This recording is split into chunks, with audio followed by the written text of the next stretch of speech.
Welcome in, Bears fans. This is the Bearfront Podcast Hurry Up Recap here across Tri-City Sports, Facebook, Twitter, and YouTube. A big win today in terms of blowing out a team that obviously everybody expected the Bears to blow out because the Jaguars are bad. And for all draft-related purposes, it seems as though they are much more worried about Trevor Lawrence, as there were many Jacksonville fans rooting for the Bears in the stands today in Florida. But hey, here we are again. Welcome in. I'm Stephen Johnson. He is Nick Bidding. And Nick, again, I mean, they're doing what they're supposed to do, and that's beating the bad teams. And they did it despite the fact that halftime it wasn't looking the greatest. It wasn't looking all that promising. The second half, actually, for the entire thing, really, third quarter, fourth quarter, pretty damn good. Mm-hmm. Sure. Yeah, I mean, it at one point in the first half, I had this weird moment where I'm thinking, "Oh God, this is going to be a Mike Glennon revenge game." Like he looked confident for just long enough in the first half. You're like, "Oh God, it's actually going to happen." And then I think the Bears eventually I think Montgomery had 8 carries in the first half, and they really leaned on him in the second half. I think they just kind of ground that game out. Jacksonville, and a little bit like we talked about earlier in the week on the preview pod, is Jacksonville has some guy that sharp TD catch was insane. Unbelievable. They have some guys that can hurt you in spots, but nothing really consistently. That's kind of what you saw. Jacksonville hurt us in spots at times, but they don't have enough talent to sustain that effort. Now, in a year or two, they could have something at a few positions, but just right now, no. Right.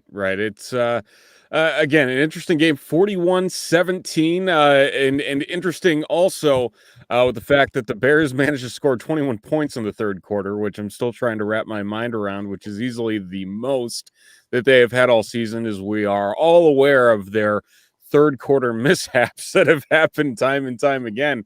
But they just shoved it all into one game. They did. They really did.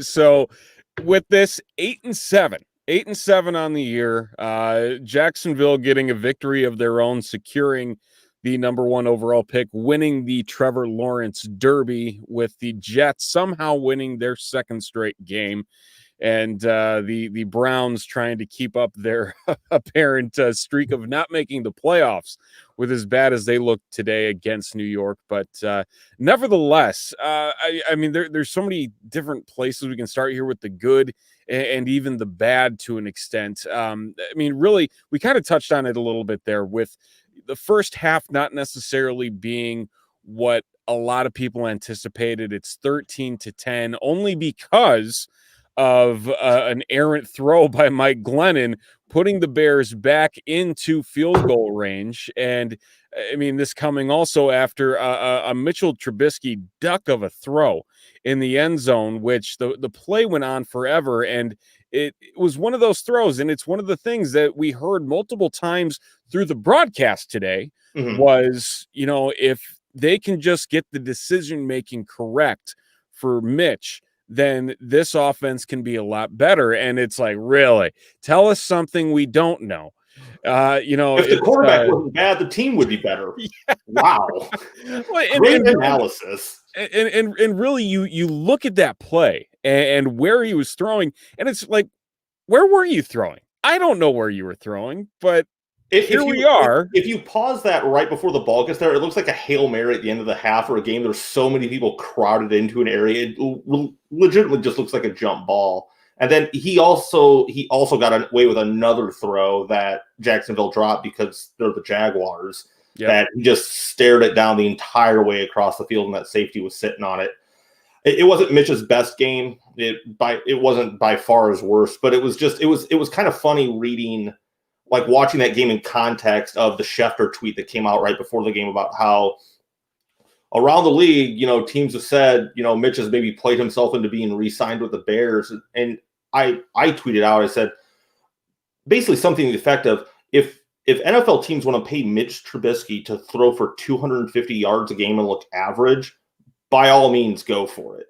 I don't know what NFL teams are seeing it. Even Bill Barnwell kind of said that's why the tape, lies at times. You have to look at the level of competition he's playing. Every single week for the last 3 weeks, he said, this should be a good Mitch game. This should be a good Mitch game. This should be a good Mitch game, because they're all terrible defenses. They're bad football teams. What Mitch has done the last 3 weeks isn't a surprise, even to people like us who are moved on and past and over him at this point. It's just he beats up on bad football teams. Cool, but this weird narrative that he deserves another shot in Chicago because he's thrown for 240 yards a game the last couple of weeks is just asinine. Well, and I think this is more of the conundrum that is going on with the Bears right now. Is it is clear that Mitchell Trubisky is a better quarterback at running this offense than Nick Foles is. I think it's a very I feel like it's almost real valid that you could argue, and again, it's what ifs at this point, but if the Bears never made the switch to Nick Foles, the Bears might have had a playoff spot already secure at this point in time with the rate that things are going. But as we all know, a lot more things happened during that 6-game losing streak that played into where things are at right now.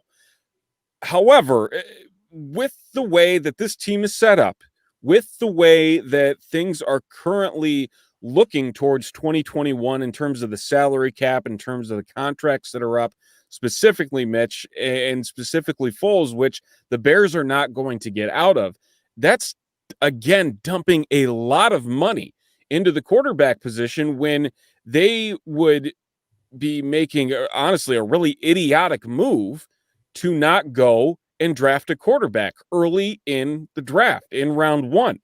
And do you really want to do that? Do you really want to have this situation where do you give Mitch that 1-year prove it deal? Does he even take that? I know wasn't that this year though. Like that to me was this year. Is when you decline the option, that's the 1-year prove it.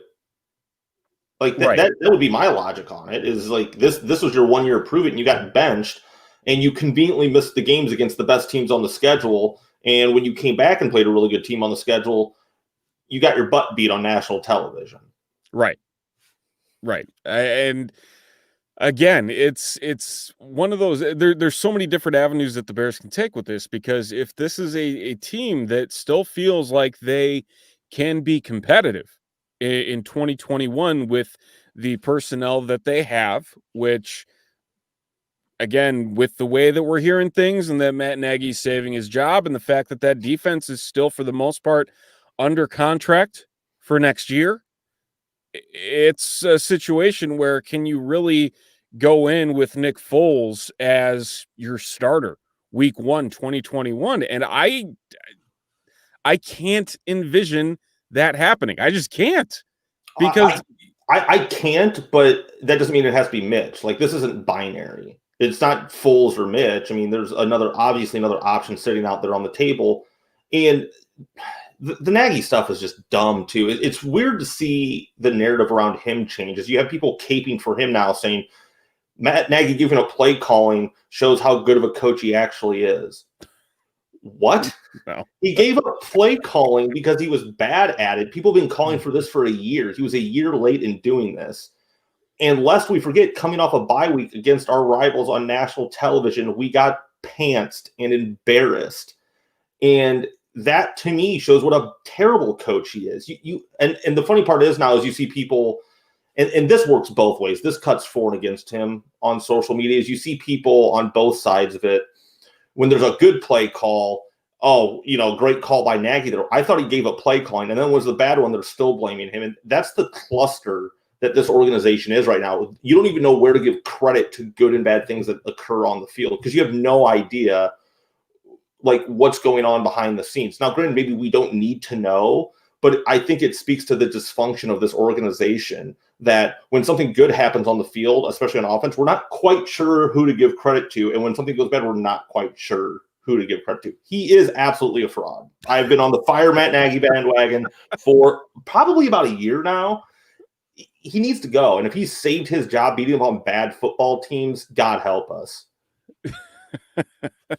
It's man, again, it's kind of like this empty feeling almost because there is a lot of enthusiasm through these last 3 weeks. But again, when we're talking about Jacksonville and we're talking about Minnesota, we're talking about these teams that don't really bring much to the imagination in No. terms of a competitive edge. Same with the Texans as well, as we saw JJ Watt. And again, just side note here, if you have not seen JJ Watt's post-game interview, go and Oh, it's find it. awesome. He had a fantastic response to coming out and bouncing back from again a rough loss to Cincinnati today. And you wish you saw more guys put in that amount of effort into what they do week in and week out.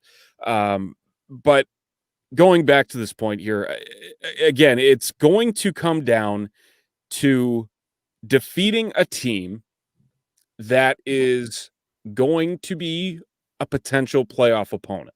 And to me, that is not something the Bears have necessarily faced and succeeded in doing. And really, this is pretty much just a flat out fact, is the Tampa Bay game.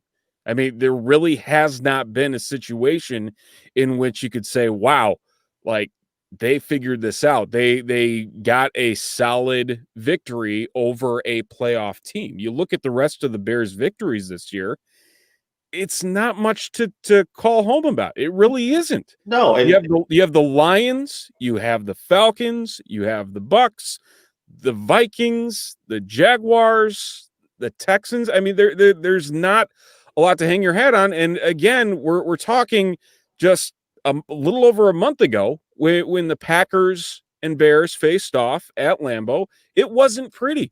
It wasn't pretty. And there can be aggravation because there's a lot of people think, oh, if the Packers win tonight, they don't have anything to play for. They do have something to play for because the Rams couldn't get their act together and beat the Seahawks.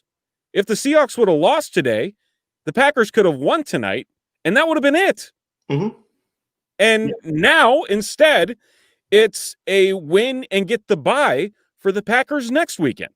In order for us to win next week, Mitch Trubisky has to play a good game against a good football team, which we haven't seen him do this year, to my knowledge. He's usually really bad against good football teams. And what frustrates me most about this narrative surrounding Mitch, he's average. He's just an average NFL quarterback. The stats back it up. We went over it on Tuesday night when we recorded and when the podcast went on this weekend.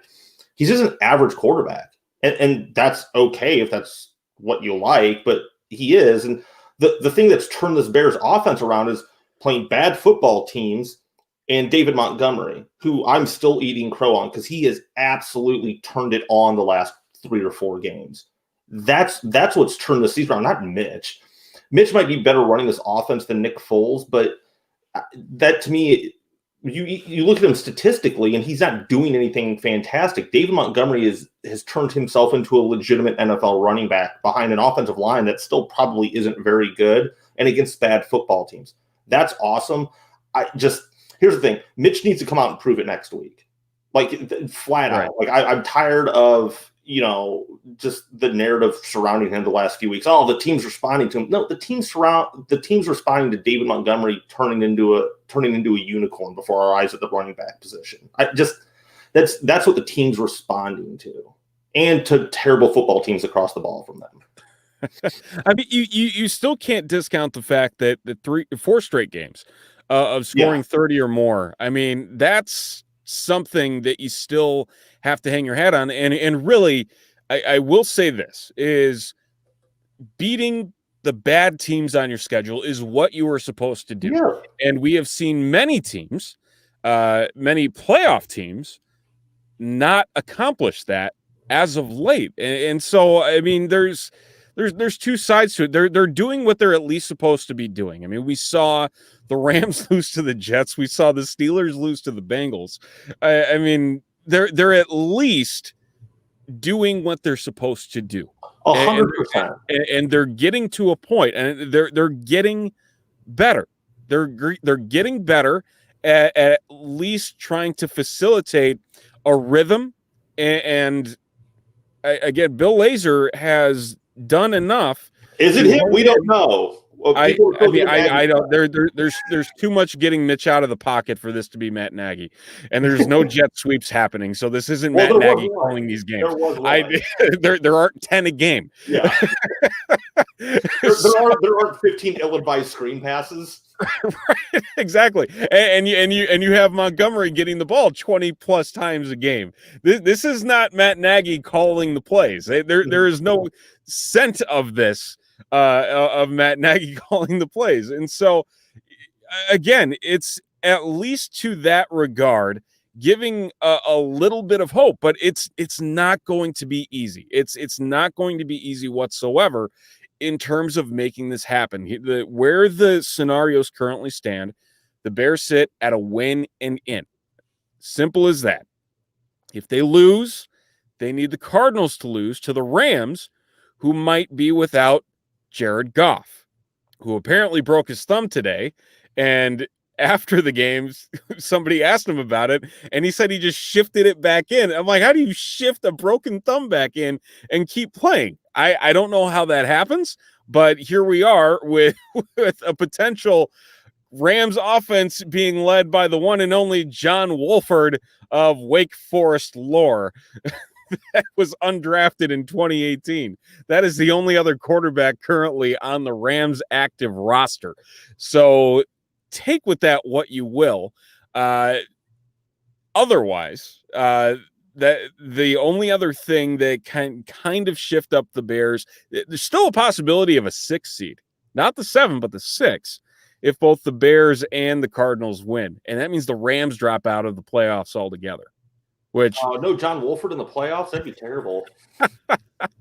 So I mean, it's again one of those weird things, but the Bears obviously have the most difficult piece to the puzzle, given the fact again that the Packers, regardless of what they do tonight, if they beat the pants off the Titans, means nothing to them getting off wild card weekend, and it just sucks.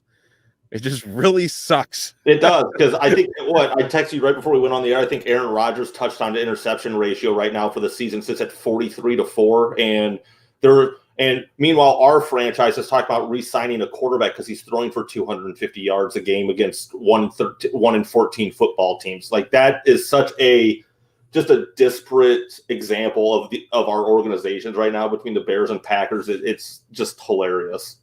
Well, and the meathead in me likes to make comparisons to previous years, and it is this is the decade anniversary of what happened in 2010, week 17, Bears playing the Packers.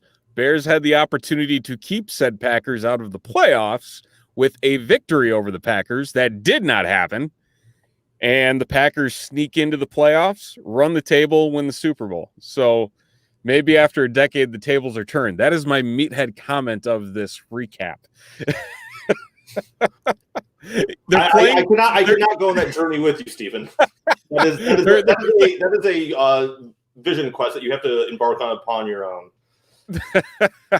I mean, I don't. They're playing their best football right now. They're playing their best football. They'll hopefully get an injection of some more starters next week. As we all know, Jalen Johnson was out today. Hopefully, he will be back next week after dealing with the shoulder injury. I mean, as far as I'm concerned, Buster Screen can stay in concussion protocol for as long as he wants, and Duke Shelley can just man the slot. I'm not going to argue about that whatsoever. You aren't going to miss Buster Screen at all? Like, there's no part of you that's going to miss Buster Screen? No. Not a single piece. Don't care. Don't care. Shoo. Doesn't matter. I mean, it's one of those things where I'm trying to envision paths for next Sunday to which the Bears come away with the victory over the Packers. And the majority of them require Aaron Rodgers down. Yes, and to be injured. And as we all know, that's a long shot, although it has happened twice against the Bears, once to a broken collarbone, and the other, as we all know, in week 1 of 2018, he came back after missing some time and then was hopped up on pain pills and led the Packers to a come from behind win, like he always does and tortures us. Yeah, typically. Yeah. Do the Bears have pathways to win next week? Yeah, I think it revolves around, the running game staying the way it is, the defense showing up to play like they played today. Now, can they replicate that against a good football team and a great offense and one of the greatest quarterbacks of all time? I don't know. But there's a very narrow pathway for them to get there. It's just, and then you have to have Mitch show up against a good football team, which he's not accustomed to doing. And that remains to be seen. And that's every week against a good football team. That's the biggest question mark. And it's not, I'm using Mitch because he's starting next week, but it'd be the same question if Foles is a quarterback. It's what's the quarterback play look like? Can you supplement a hopefully really good David Montgomery game with competent quarterback play? And that's what it's going to take. I mean, I will say this. I'm just going to post this comment because I like this comment from Chubbs. The Packers are not good at stopping the run. They just aren't. No. And so in all actuality, if the Bears can muster any type of pressure on Rodgers and be able to control the ball and control the clock on the ground, which I know is a tall task regardless of what happens with the game script, because as we saw today in the first half specifically, when they didn't necessarily start leaning on the run and they were like pass, and it's like, why are we doing this? I fear that a similar scenario could happen, and the problem is you can't do that against Green Bay. You can do that against Jacksonville. You can't do that against Green Bay, because you make one error, chances are they're going to make you pay for it. And that's the problem. Is we've talked about, correcting the errors and making better decisions in terms of Mitch, passing downfield or even pre-snap. He needs to be literally at like a 98% like accuracy rate in terms of his decisions, because if he makes more than one, chances are the game could go off the rails very quickly. As we saw, this is what happened last time that the Bears played the Packers. So let's not forget, it was 41-10 heading into the fourth quarter of that game. It was bad. It's the same thing that the Jaguars had against the Bears today. Mitch made two mistakes, and he got away with one of them.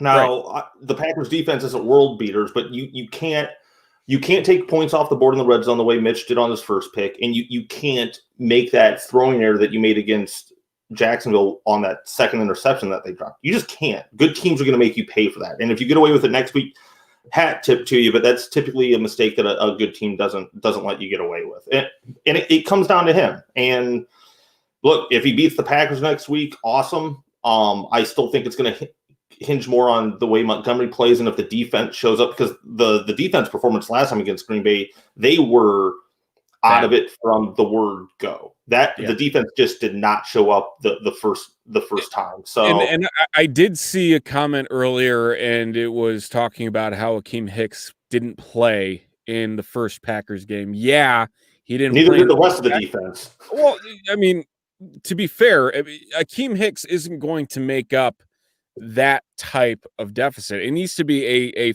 full focused effort, better a million times more than what we saw in the first game, plain and simple. So we need today's Roquan Smith too. Yeah, and Danny Trevathan. Danny Trevathan had a hell of a game today. He's stacked up a few, here down the stretch. Now, granted, bad football teams, but he's put together a few games down the stretch. And I guess that's the tough thing about this Bears team right now is, yeah, they're beating who they're supposed to be beating right now. And that's what you have to do to get back to where the Bears are right now. But you also have to look at the wins within context, because these games aren't existing in a vacuum. These other teams are either talented or they're not. So how much does this game tell you about what the Bears can do against a team like Green Bay? I don't know. Now, has Green Bay beaten a bunch of world beaters as well? No, but tell you what, they're taking it to a Titans team right now that looks pretty darn good. They've beaten the Bucks, or no, they lost to the Bucks, excuse me. They've beaten some other good teams on their schedule. Also, one of the winning teams they have a win over is the Bears, and they dominated us the last time out. Yeah, man, I don't know. I'm seeing another comment. I gotta see if I can find it. I can pull it up here as well. I mean, this to a full extent.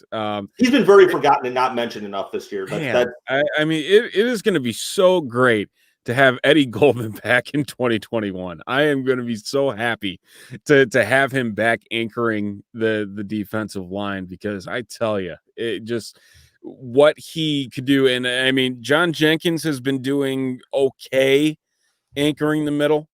He does come with his shortcomings, as we all know. But again, it's something that does kind of have you, a little frustrated, just in terms of what could be with a guy of his size and his talent, in terms of shoring up that run defense, as well as generating a little bit pressure up the middle. I mean, it's one of those things you just have to work with, and you just have to deal with it. Is what it is. And again, it's going to be a very challenging game on Sunday. Just plain and simple, it's going to be challenging. I think we'd all trade. I think we'd all trade the Eddie Goldman opt out for a Robert Quinn opt out. If we go back to the start of the year and trade those two opt outs, I think we'd be okay with it. Oh man, I will say this though.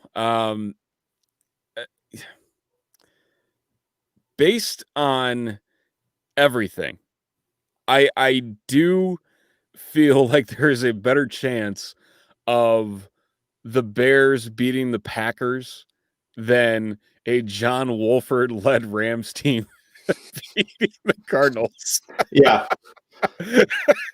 I mean, it's literally pick your poison. I don't think we need to see the Vegas line on that one. They both aren't going to be good.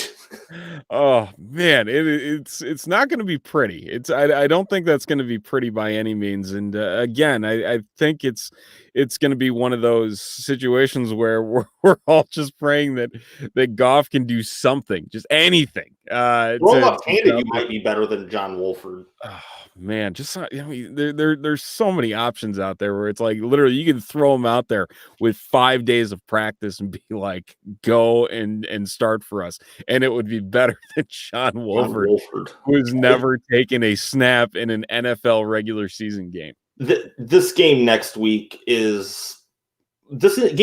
tell you a lot about Mitch as a quarterback. Not that it matters because he's not coming back. It could tell you a lot about Nagy as a coach. And it could tell you a lot about some of the young players on this football team. I don't know how much it's going to tell you about the offensive line, just because Green Bay's defense isn't great at stopping the run. But it's tough to argue with the results in a certain sense of what you've been getting out of this kind of rejiggered offensive line and David Montgomery. It's just really unbelievable. And I think you have to lean on that. You have to come out. If David Montgomery's only run the ball 8 times in the first half next week, we don't win. That we just don't. We need to shorten the game, keep Rodgers off the field, and control this Packers game next week with our running offense. We just have to. We're not going to win a shootout against Aaron Rodgers. Yeah, gosh. Again, just going through all the scenarios, it's really 3 things that it comes down to. One of them, again, the fact that you need to generate pressure on Aaron Rodgers, as we've seen time and time again what he does if you even give him another second to scan the field and figure out what he needs to do. 2, shut down Devontae Adams, who continues to be a terror for anyone and everyone so far this year, even tonight. I think he has 2 touchdowns. I don't know if he scored another one by the time he does. Aaron Rodgers has 4 touchdown passes, and Devontae Adams has 9 receptions for 83 yards and 3 touchdowns. Oh my God. But yeah, let's keep Mitch an extension for 250 passing yards a game. Man, oh God. This is sustainable. This is a good way to win in this league. Let's bring Mitch back for another year. I mean, it's again, those 2 things, and then lastly as well, just as we've said time and time again here in this last 30 minutes, is just establishing the run and sticking with it. I mean, it seems like such a boring concept to this team. It's meatballish, but it's your advantage in this game. It is. It's not, because we want to see the football run. It's because it's the way to keep Rodgers off the field. It's been the best part of your offense for the last 4 to 5 weeks, and it's been your most effective way of moving the football and scoring. And it takes pressure off of Mitch. So Mitch can throw 20 passes a game, be efficient at it, maybe have a couple of touchdowns, but Montgomery's your workhorse, and that's your pathway to winning is on the back of David Montgomery. Oh, man. I mean, the nightmare is going to happen, and we're going to see Cordero Patterson get the ball like 15 times out of the backfield and just send us all running for an 8-8 record. And again, we don't know where these games are necessarily going to fall on Sunday either. So for all we know, Bears-Packers might stay in that noon window, and we'll have to wait and watch the Rams and Cardinals in the late window. Mm-hmm. There still isn't a Sunday night game decided yet, so there is that possibility as well. Oh, yeah, let's put us in prime time again against Green Bay. God. I mean, there's so many scenarios for how Sunday can unfold, and I hate it. I just hate it. Maybe we'll get pregame footage of another fiery Mitch Trubisky speech before the defense goes out and gives up 4 first-half touchdowns to Rodgers. Oh, man.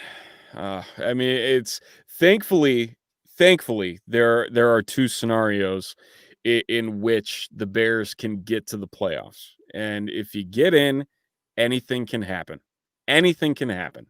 And so with that, I mean, I don't think you can do anything but root for that scenario, because right now it's either make the playoffs or get that last pick, which I believe would be 17, which that's not going to wow much of anybody. So you might as well just say, F it. Let's see what we can do and throw it up, because if you lose wild card weekend, you're still going to be pick 18. So weigh your options. Trey Lance territory. Perhaps a surprise Kyle Trask. Ryan Pace trades his first round pick in 2022 to move up into the first round. Oh, man. It's possible. It is very possible, but we'll see what ends up happening here. But I think that's going to wrap it up here for our little show. We have a new episode that we'll be releasing later this week. We'll be breaking down Bears and Packers. God help us all. And I mean, again, so many different ways that this can go. But it has been a roller coaster of a year. That's all I think we can say. Starting 5-1, 6-game losing streak, now 3-game winning streak. I mean, it's just the highs and the lows are just all over the board. And God, I would appreciate an 8 or 9 win, no matter how it shakes out. I think weirdly, this season has gone right down the middle of our preseason predictions for this team. Yes, I think I had them 6-10, and you were you 12-4? 12-4. Well, closer to mine, no matter what. But not win put them right on the median. At 5-1, that was looking pretty damn good. It was looking pretty damn good at 5-1. Oh man, but I mean, I will say this. There is a point where you do need to kind of pull yourself back from analyzing everything so much versus just enjoying it as a fan. And I'd be lying if I said I wasn't enjoying putting up all these points regardless of who the opponent has been. And I mean, I will be giddier than hell if the Bears manage to pull off the upset of the year next Sunday and beat the Packers and clinch the spot. Speaking of upset of the year, I just want to call attention to your exquisite, subtle troll job of me this entire live stream with the Alabama sweatshirt on. With the Notre Dame, with the Notre Dame Alabama game coming up on Friday, like that would be the upset of the year, which isn't going to happen in no universe. I know. Are the Fighting Irish still 20-point dogs? It might be 27 now. I don't even know anymore. I haven't even looked at the line. Whatever. It's not good. Whatever it is, it's too low. But as soon as we went on the air, I saw the sweatshirt. I'm like, I don't know if he did that unintentionally, subconsciously. No. I've been wearing it all day. I didn't necessarily. I didn't do it for this. I will tell you that I did not do it for this. Well, yeah, you're gonna enjoy your New Year's Day, Stephen. There's a 50 burger coming my way. Hey, anything can happen. I mean, last I checked, I was still. I'm going to switch to fantasy here for a second. I had Alvin Kamara in one of my leagues, as we all know. He blew up on Christmas Day with his 6 touchdowns. I'm actually in danger of losing that game. Despite having that 6 touchdown game, because the rest of my team crapped the bed. So you know what? Anything is possible in any sport, in any game. I'm not going to rule out anything. So just enjoy it. Enjoy it. I'll rule it out right now. So much confidence. So much confidence. Oh, God. Well, that's going to do it here for the Bearfront Podcast Hurry Up Recap. Thank you for watching here on Chi City Sports Facebook, Twitter, and YouTube accounts. We'll be out with a new episode later this week. Again, previewing Week 17. It's win and in, Bears fans. See if they can pull off the big upset over the Packers, maybe even knock the Packers off that first round bye. That'd be sweet. That also might mean that we're seeing them round 1. So yeah, make Aaron Rodgers angry. Perfect. Yeah, let's just piss off the quarterback with a 44-4 touchdown to interception ratio. But hey, again, anything's possible. It's been a wild ride, and hey, it's better than just skunking along here and just being flat out terrible yet again. But I don't know. That also means a good draft pick, and I love the draft. So take what you will out of all of this. But thank you for watching here this evening, and again, be sure to watch later. Excuse me. I'm tired. I'm ready to go to bed. Okay. Later this week for the latest episode of the Bearfront Podcast. So until then, he's Nick Bidding. I'm Steven Johnson. Thank you for watching. Enjoy the week. We'll talk to you later this week. Bear down. Go Irish.